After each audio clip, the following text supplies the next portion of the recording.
Greetings, YouTube. I don't remember where this came into my head from. It could have been something I read online, or it could have been something I heard someone discuss. I often forget where ideas come from. I'm getting better at writing them down, though, so I'm like trying to write things down and date them so I know when. For like, I did one for here about nomenclature for how you say about the year on August 2nd, for example. One called Timescape, which was on August 5th. So I'm trying to keep track of things. I need a file folder for these. I have one for my therapy cards. Now it's time for my non-therapy stuff. Now that I'm not keeping therapy notes anymore. So today we're going to talk about dreams, and in specific, the most disturbing dream you have ever had. Now, if this is traumatic to anyone, do not participate. If you feel that the discussion of disturbing dreams is traumatic to you, don't participate in this. And if you are afraid that my discussion of my most disturbing dream, which I am about to hop into, is going to disturb you, don't listen to this video, okay? I'm giving you some warnings here because I think you deserve them. I will be discussing about some somewhat disturbing themes because this was a disturbing dream, and it's not one I'm happy I had, and it's not one I'm really thrilled it still lives in my head, and I'm going to have to go find a unicorn chaser when I'm done with this video. So, in my most disturbing dream, we have a home, kind of semi-off-grid, ranch style, but well built for security, very thick walls. It's a single floor, but it's got the adobe thick walls, thermal mass, um, steel roof, solar panels, wind turbine, nice garden. And they're off fairly far from the beaten path. You can probably see your neighbors in the distance, but they're not very close. You're talking like no neighbor is closer than like a half mile away from you. That's as close as they get. So fairly far out there. And we have a family of four, mother, father, and two kids. The husband is away in the dream on a business trip when things go pear-shaped internationally. And there is a limited nuclear exchange, and everything pretty much goes to shit.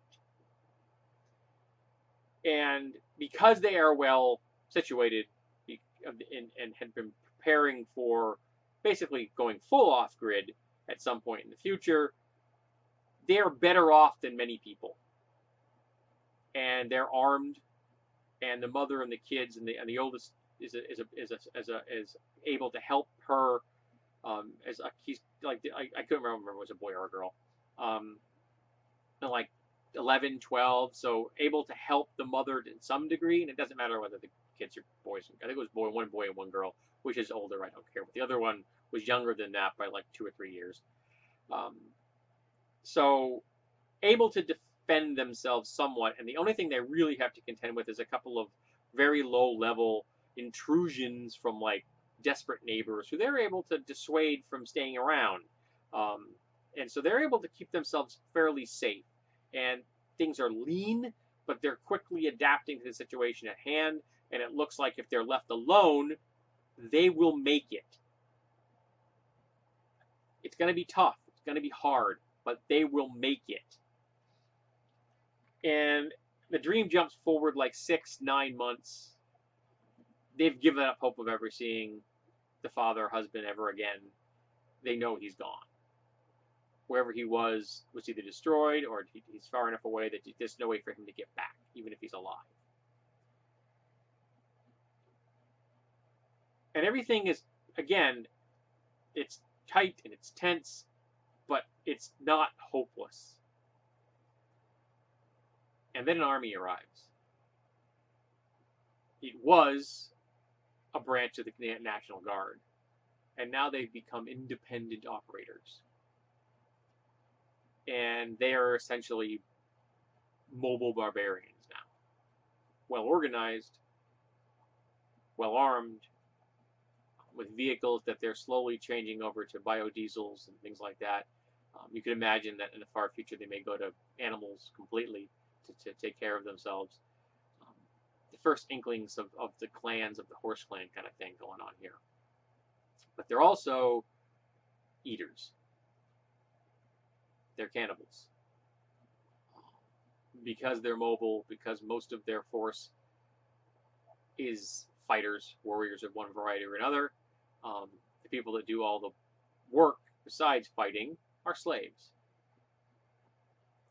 And they show up and they make an offer to the woman.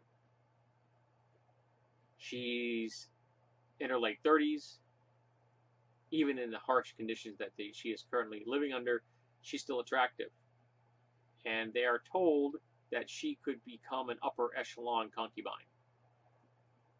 And that it's a pretty comfortable life, at least by the standards of this new age. But there's a buy-in. You don't just get in for free. You have to show a certain commitment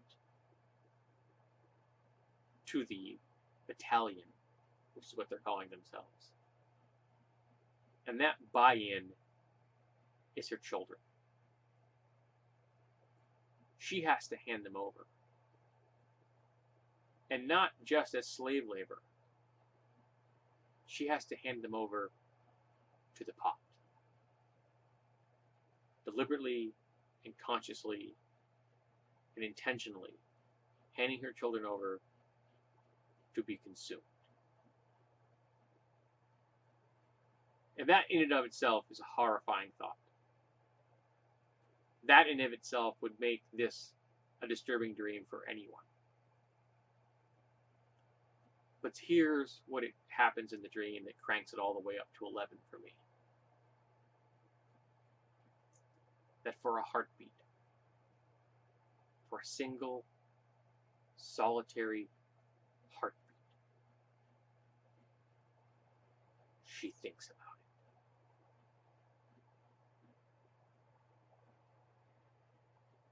And then she gags. And then she says no.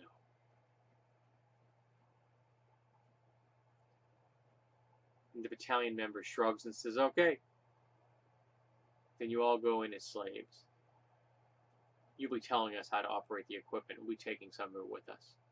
We may leave some behind to make this an outpost. From now on, we own you. And then he leaves. And she's left there with her 2 children, knowing she's just sold them all into slavery, knows that eventually they'll all end up in the pot. Knows that she's condemned them to abuse and to torture and to rape and to death at the hands of a new age of barbarians who will eat them. There's no happy ending.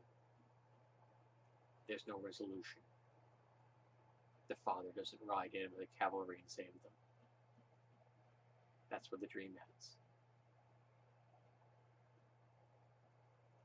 And that's why it's the most disturbing dream I've ever had. I should like to tell you that I was in the depths of anxiety and depression at that point in my life. So deep that I was unaware that I was being affected by anxiety and depression. Reading a lot of fiction, deeply immersed in fears of nuclear war, because I had been raised with the knowledge that eventually at the end everything would end in a rain of nuclear fire. It's why I'd planned on committing suicide on the night I graduated from high school. And yes, I really did. Because I saw no future. What's the point? We're all going to die.